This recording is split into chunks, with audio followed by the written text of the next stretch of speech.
Avant de pouvoir compter les chauves-souris, pour savoir si elles se portent bien, il faut trouver leur refuge.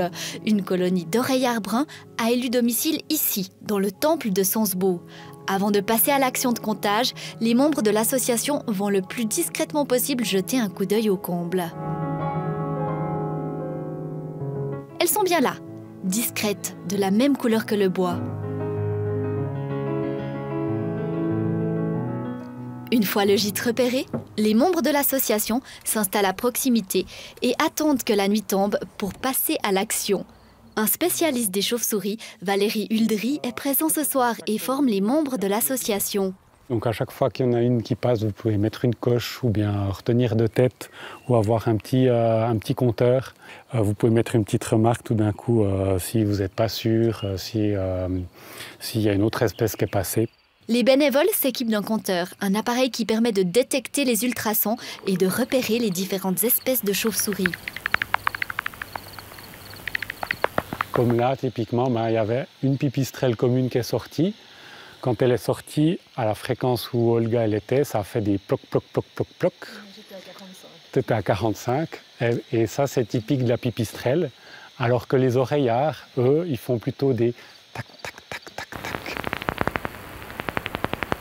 Le but ce soir, c'est de compter principalement les oreillards bruns présents dans le temple. 35 oreillards ont été comptés par les bénévoles, une des plus grandes colonies de la région. Observer les chauves-souris, mais aussi sensibiliser le public, c'est le but de cette nouvelle association. Là, encore une, elle est là. Ouais. Celle-là, on l'a bien eu. Il y a beaucoup de gens qui pensent que les chauves-souris sont nuisibles alors qu'elles sont là pour réguler la population d'insectes dans le Jura bernois et dans la Suisse et ici aux alentours. Et c'est hyper utile, elles mangent énormément d'insectes en une nuit. Et puis il y a beaucoup de gens qui pensent aussi qu'elles se crochent dans les cheveux par exemple, ce qui est totalement faux. Et donc voilà, on essaye de changer l'image pour améliorer cette image. Et il y a beaucoup de gens qui pensent à Dracula quand ils pensent aux chauves-souris et c'est une image négative alors que les chauves-souris sont vraiment très choux, selon moi. Pour protéger les chauves-souris, l'association a du travail. Selon ses membres, elles sont mal connues, mais aussi mal comprises. La pollution lumineuse est par exemple une des premières causes de leur diminution. Les populations de chauves-souris ont beaucoup diminué à cause de la perte d'insectes, qui est aussi due à la pollution lumineuse.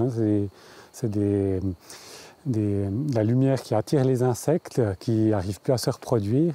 Puis certaines chauves-souris arrivent à en profiter encore de chasser sous les lampadaires, mais la plupart des espèces sont vraiment lucifuges, donc vont s'éloigner de la lumière, vont l'éviter. L'association Chauves-souris Jura bernois espère grandir au fil du temps, atteindre une 50aine de membres pour mener plus d'actions de comptage et de sensibilisation.